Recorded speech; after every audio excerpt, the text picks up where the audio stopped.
Hello, my name is Paula Hurlock, and it's early in the morning. It's fresh. I'm outside. My feet are on the ground, and I just was inspired to come on and share a little of what I got in my morning meditation.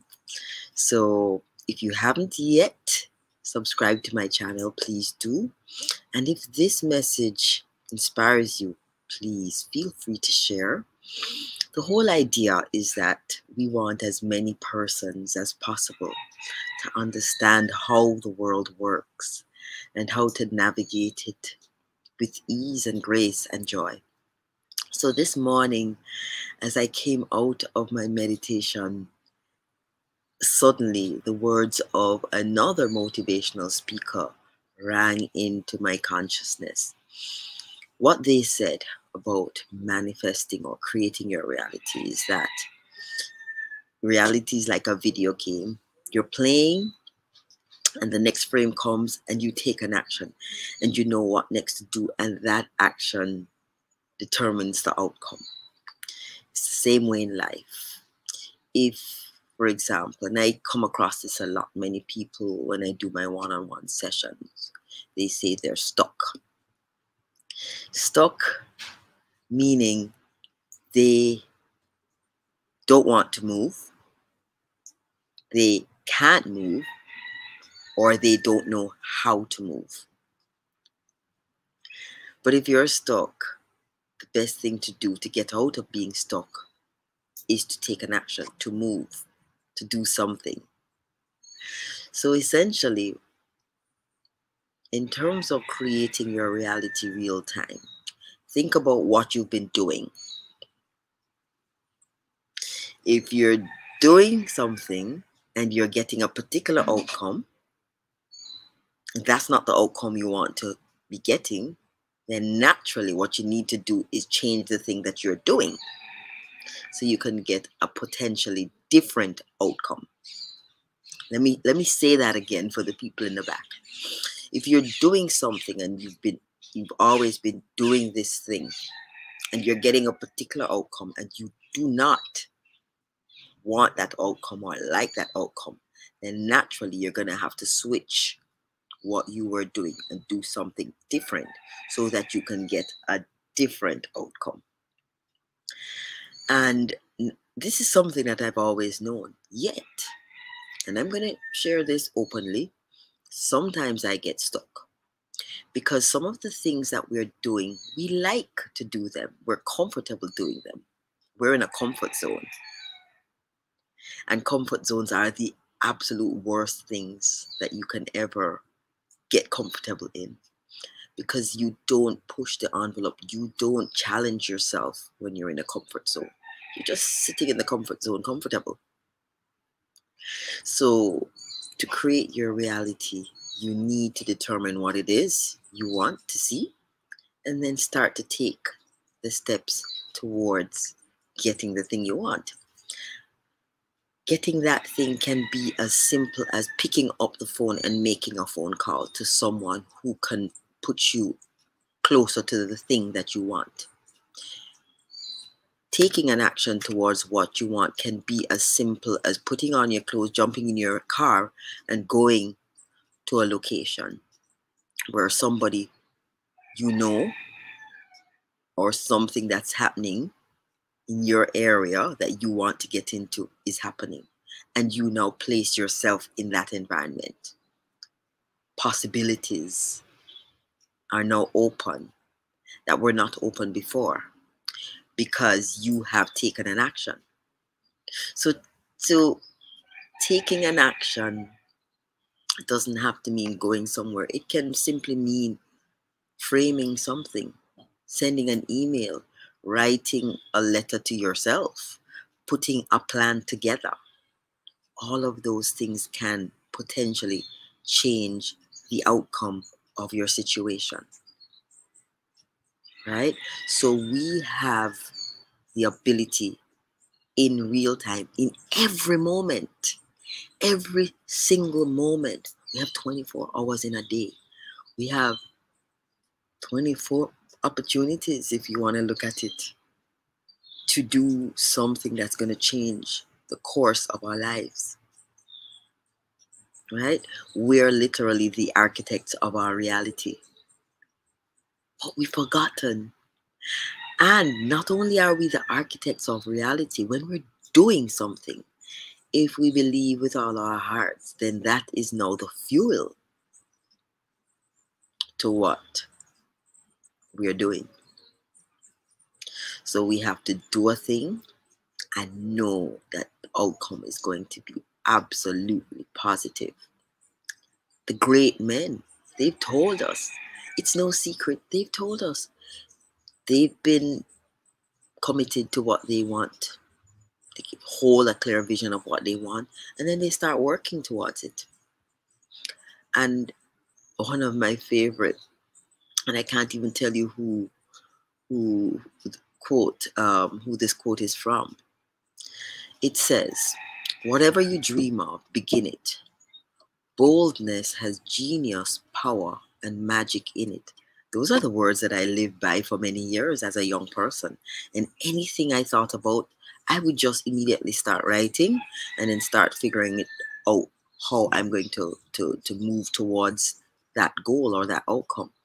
And invariably, the doors would just open to receive the idea based on a bold move that I had made around the idea. So for me, it's very simple. And for you, it's also very simple. Just be bold.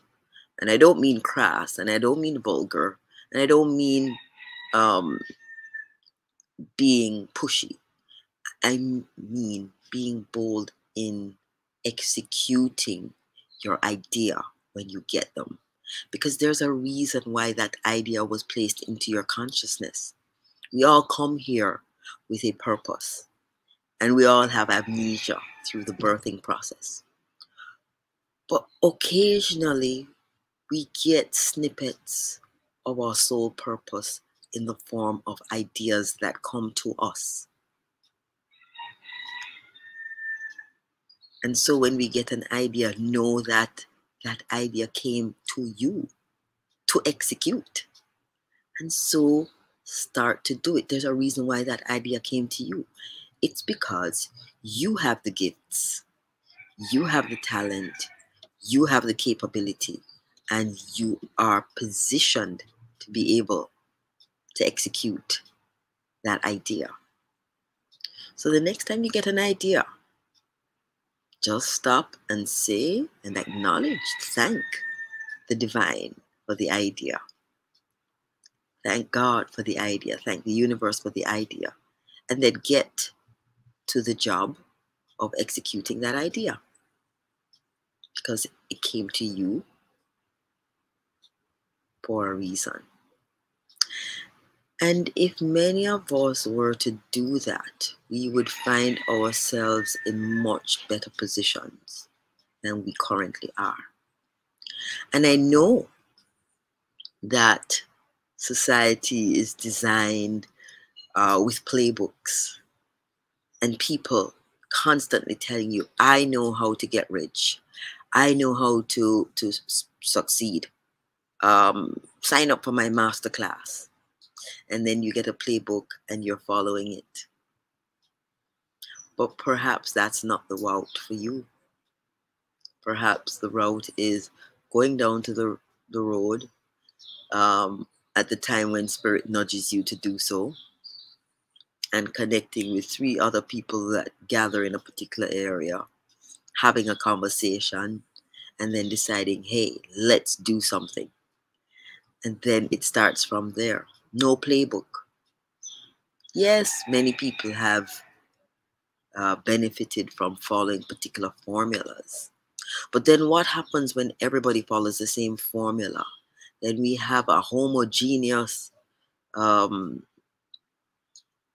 sameness and, soup, no flavor. Everybody, everything, every system tastes the same, looks the same, walks the same, talks the same.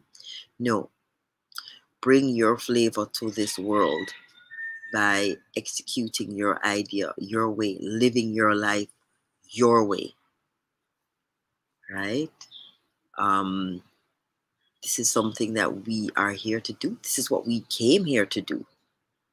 This is what we were put here to do. Live our life joyfully, and live our life knowing that the universe is supporting our unfoldment in every moment. So we don't ever have to wonder if what we're doing is the right thing. It is the right thing. It came to you. You know, another thing that I want to caution people about is this whole notion of following the trends, following what other people are doing because they met with success. You're going to do exactly what they did.